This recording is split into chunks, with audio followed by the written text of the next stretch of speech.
Hello दोस्तों, good morning. अभी हो रहा है सुबह का समय और हम लोग आज इतने जल्दी उठ गए 4 बजे। भाभी तो 3 बजे ही उठ गई थी और नहा के भी आ गई।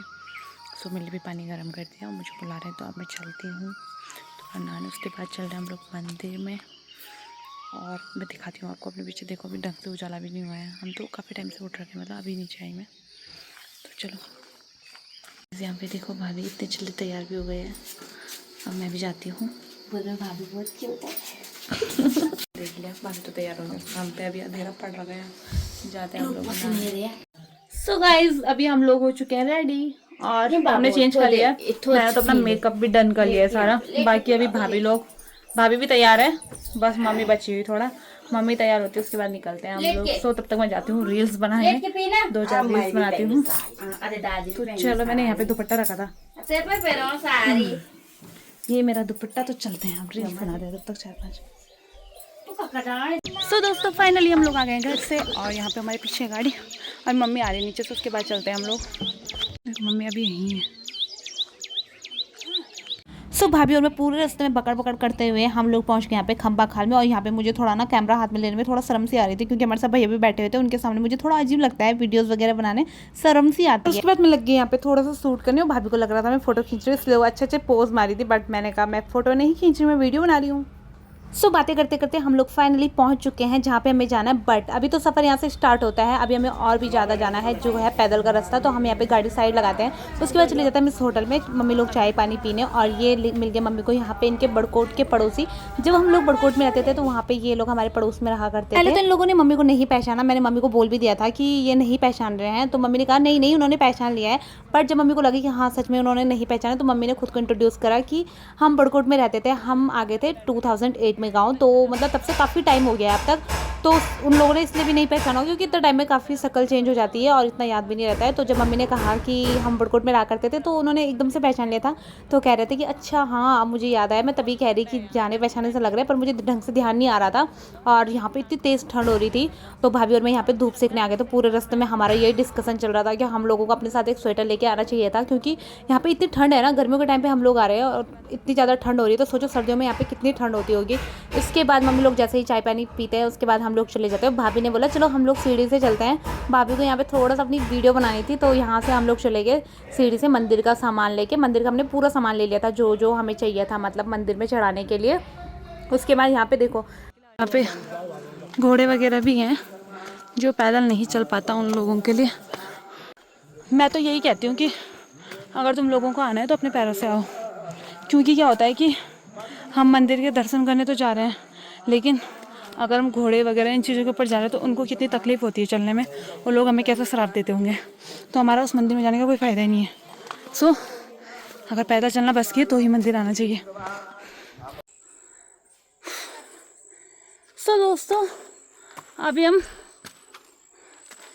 थोड़ा सा ही आए हैं, मतलब 5-10 कदम ही चढ़े होंगे, और इतने में ही मेरी हालत तो ख़राब होने लगी है। मेरे बस का नहीं हो रहा ऊपर जाना।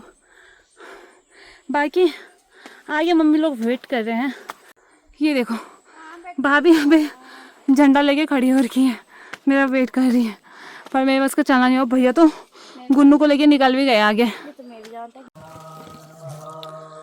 भाभी ने पकड़ा दिया मेरे हाथ में सब। सो दोस्तों, अभी हम यहाँ पे थोड़ी चढ़ाई चढ़ी है।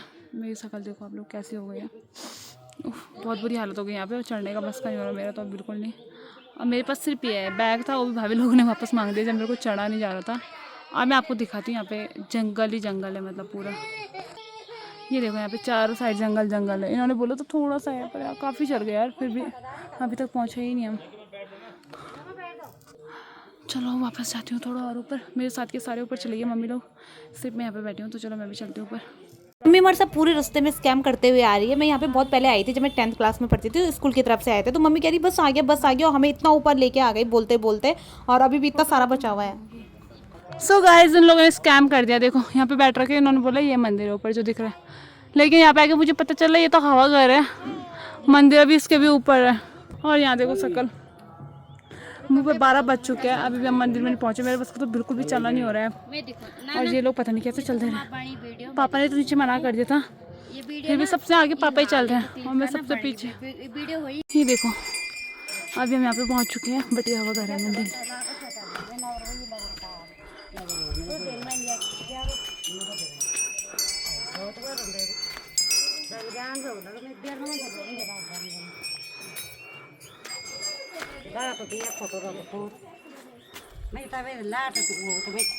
और गुन्नू यहाँ पे पूरे रास्ते में इतनी ज़्यादा खुश हो रही थी, इसने कुछ खाया पिया भी नहीं इस चक्कर में, आज इतना खुश हो के यहाँ पे घंटियाँ बजाने में लगी हुई है। सबसे ज़्यादा तो मज़े इसी के हैं, गोद गोद में आ रही है बेचारी बिना थक के। इतना ज़्यादा स्ट्रगल करने के बाद फाइनली हम लोग पहुँच जाते हैं मंदिर में। भाभी तो ऐसी स्पीड में चल रही थी आज, ऐसा लग रहा था कि पता नहीं कौन सी स्पीड पकड़ रखी है आज भाभी ने। मेरे को तो भाभी से उम्मीद नहीं थी कि भाभी चढ़ पाएगी, बट भाभी भी काफ़ी स्पीड में चल रही थी।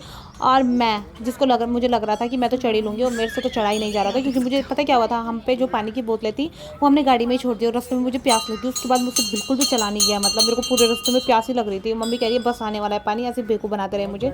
और यहाँ पे इन्होंने पूरे रास्ते में यहाँ पे घंटियाँ ही घंटियाँ चढ़ा रखी है। तो यहाँ पे मतलब काफ़ी सुंदर मंदिर है ये। मैं यहाँ पे बहुत पहले आई थी, बट चेंज नहीं हुआ है कुछ भी, अभी भी वही है जो पहले था। और फाइनली हम यहाँ पे मंदिर में पानी भी मिल गया पीने के लिए। मंदिर का प्रवेश द्वार है जहाँ पे काले नाग के ऊपर श्री कृष्ण जी विराजमान है। इसके पीछे की स्टोरी मैं आपको बताती हूँ। यहाँ के राजा हुआ करते थे, राजा गांगू रमोला, और श्री कृष्ण जी यहाँ पे आए थे उत्तराखंड में साधु वेश में।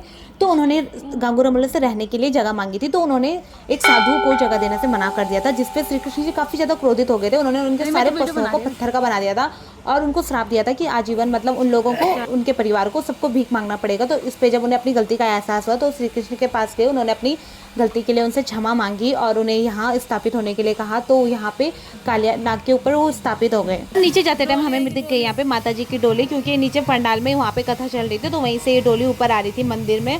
और जो यहाँ पे पशु होते हैं देवता के, वो बिल्कुल नंगे पाँव आ रहे थे और उन्होंने हमको आशीर्वाद दिया।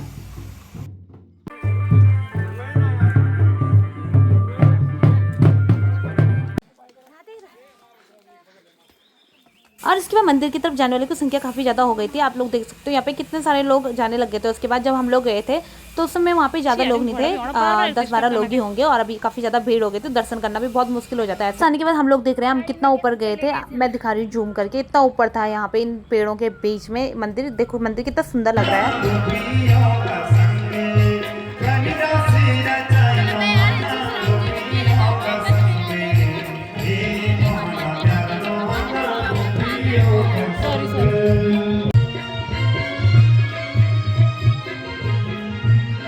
खाने के बाद मैं पंडाल में कथा सुनने चली गई थी। बच्चे यहाँ पे इतना एंजॉय कर रहे थे। इसके बाद हम लोग निकल गए थे घर के लिए। और ऐसा तो आज तक नहीं हुआ है मैं घर गई होंगी और मैंने घर में मशीन ना निकाली हो, और मशीन निकालते टाइम इनके 2-4 काम याद ना आए हो मम्मी लोगों को अपना सिलवाने के लिए। तो मैं यहाँ पे आई थी अपने सूट की फिटिंग करने के लिए, और पापा ने पकड़ा दिया मेरे पास ये बैग। दिन हम घर से नीचे आ गए थे तो आधा रास्ते में तो मौसम एकदम ठीक था। जैसे ही हम नरेंद्र नगर में पहुँचते हैं, यहाँ पे पता नहीं क्यों इतनी तेज बारिश होती है। और यहाँ पे आज मौसम देखो आप लोग कैसा हो रहा है, एकदम इतना ज़्यादा कोहरा हो रहा है कि मतलब आगे की भी रोड भी साफ से नहीं दिख रही है। चौमासा लग गया बिल्कुल, मतलब बुरी तरीके से यहाँ पे, और बिल्कुल ही ज़्यादा अभी आप देख सकते हो ऐसा लग रहा है जैसे रात का टाइम होगा, बट नहीं ये दिन का टाइम है। तो इस ब्लॉग में इतना ही, मिलती है आपको नेक्स्ट ब्लॉग में, बाय।